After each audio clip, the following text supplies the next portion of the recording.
Hello, tu veux apprendre à interpréter le tarot de Marseille comme un pro? Alors t'es au bon endroit. Dans cette vidéo, je te propose d'apprendre tout ce qu'il y a à savoir sur la carte de l'arcane sans nom, le 13e arcane majeur du tarot de Marseille. En tout, il y a 22 arcanes majeurs. Alors pour retrouver les vidéos sur les 21 autres arcanes, je te conseille de t'abonner tout de suite à ma chaîne. Alors c'est parti pour une découverte de l'arcane sans nom. L'arcane sans nom, déjà pour commencer, c'est un arcane qui en général fait peur et qui est très souvent associé à la mort. Or, vous allez voir dans cette vidéo que c'est un arcane qui recèle beaucoup plus de signification que simplement la notion de mort. Et vous verrez que finalement, c'est pas forcément toujours un arcane si négatif que ça. Alors c'est parti, on va commencer par les mots-clés. C'est la carte emblématique des changements. En général, il s'agit de changements violents et radicaux. C'est la carte qui représente les tragédies, les drames, le chagrin, la solitude, les ruptures, la sécheresse ou les déserts, la franchise, mais aussi parfois, quand il est bien placé, la notion de renouveau. Le design de la carte, alors c'est une carte qui représente un squelette qui laboure un champ calciné et qui coupe des têtes sur un terrain brûlé sur lequel repoussent de jeunes pousses. Donc l'arcane sans nom porte le chiffre 13, c'est un chiffre qui est considéré comme un porte-malheur dans de nombreuses cultures. Les personnages qui peuvent être représentés par cette carte, ça va être les gens qui ont la peau noire, les personnes très maigres ou parfois aussi les personnes seules ou veuves. Alors les forces que représente cette carte lorsqu'elle est bien placée dans un tirage, ça va représenter la capacité à trancher, le perfectionnisme et la capacité à reconstruire sur des ruines. Et quand la carte est mal placée, ça va représenter les faiblesses suivantes, à savoir l'extrémisme, l'agressivité, une nature d'écorché vif et le pessimisme. Alors, dans le domaine professionnel, c'est une carte qui représente beaucoup de choses.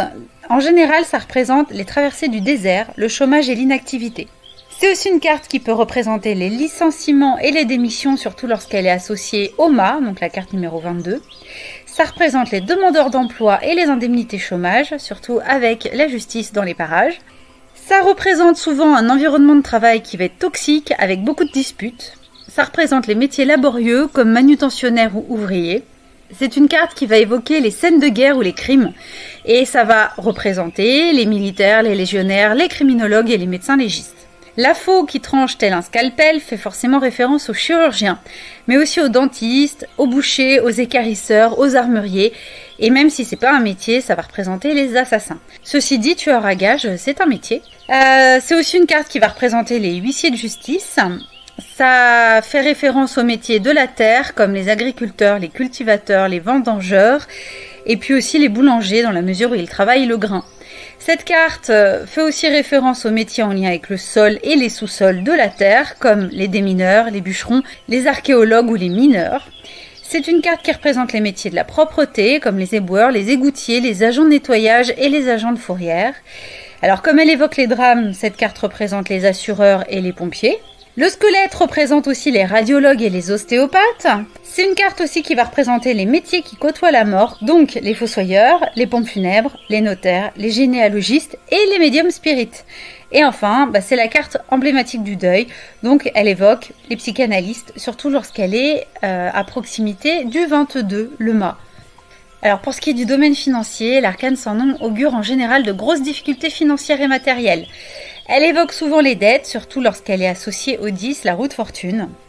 Elle représente les bas salaires, ceux qui gagnent peu d'argent au prix d'un dur labeur et qui ne peuvent pas se permettre les dépenses superflues. C'est une carte qui représente les legs et les héritages. Et enfin, ça représente souvent les indemnités de chômage ou de licenciement, surtout à proximité de la carte de la justice.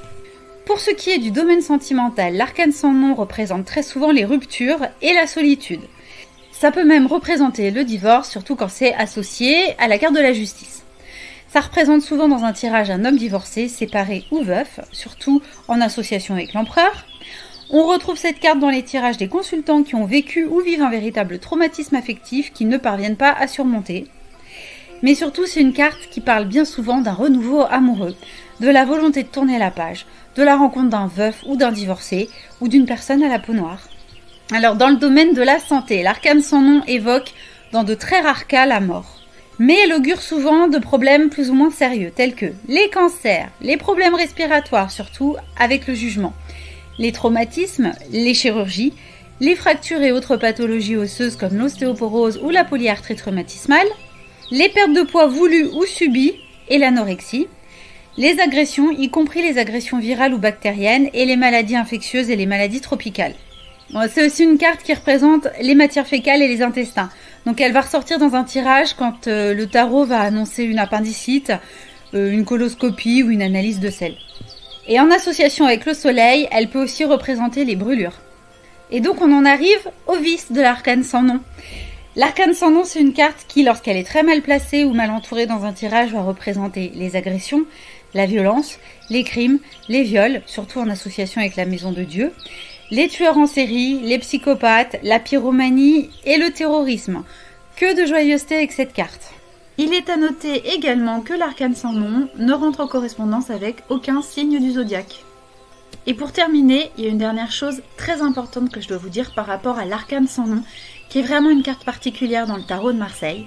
C'est que quand cette carte sort dans un tirage par rapport à une question à laquelle on peut répondre par oui ou par non, en général, quand cette carte sort, la réponse à la question est non. Je vais prendre un exemple. Par exemple, si vous posez la question de type « Est-ce que je vais pouvoir partir en vacances cet été ?» ou « Est-ce que je vais obtenir tel ou tel emploi ?» Souvent, si cette carte sort, ça veut dire non. Mais il y a des cas particuliers, évidemment, sinon ce serait trop simple. Si la question que vous posez porte sur un sujet dont justement l'arcane sans nom est emblématique, dans ces cas-là, sa présence voudra plutôt dire oui. Je vais prendre des exemples concrets. L'arcane sans nom, ça n'a strictement rien à voir avec les examens, avec le permis de conduire ou avec les vacances. Donc, si vous posez la question au tarot, est-ce que je vais partir en vacances cet été ou est-ce que je vais réussir mon examen de fin d'année ou avoir mon permis de conduire et que c'est l'arcane sans nom qui sort, en général, ça veut dire non. Par contre, l'arcane sans nom, c'est vraiment la carte représentative, par exemple, des opérations chirurgicales ou du travail en tant qu'agriculteur. Donc si vous posez la question au tarot de savoir est-ce que je vais devoir subir cette opération ou est-ce que cet été je vais trouver un travail de saisonnier dans les champs de tomates en Espagne et que c'est cette carte-là qui sort, alors là, dans ces cas-là, ça veut dire oui. Évidemment, il n'y a pas de généralité, tout dépend de votre ressenti, des informations aussi que le consultant va vous transmettre et qui vont vous permettre d'analyser les choses tout simplement avec un certain sens de la psychologie. Et puis surtout de votre feeling, de votre intuition, de vos éventuelles perceptions médiumniques. Mais dans 90% des cas, lorsque cette carte sort, quand vous posez une question à laquelle vous attendez une réponse de type oui-non, cette carte souvent, ça veut dire que la réponse à la question est non. Voilà, je pense qu'on a fait le tour des principales significations de la carte de l'arcane sans nom. Si cette vidéo t'a intéressé, je te propose de la liker afin d'aider à lui donner plus de visibilité. Si tu as des questions, la zone de commentaires est là pour ça, j'essaierai d'y répondre le plus rapidement possible. Et n'oublie pas que pour retrouver facilement les vidéos sur tous les autres arcanes majeurs, la meilleure solution, c'est de t'abonner. Enfin, tu peux me contacter à l'adresse mail cassiope99@live.fr si tu souhaites une consultation privée ou une formation approfondie au tarot de Marseille. À bientôt sur les jeux de Cassiope, ciao ciao!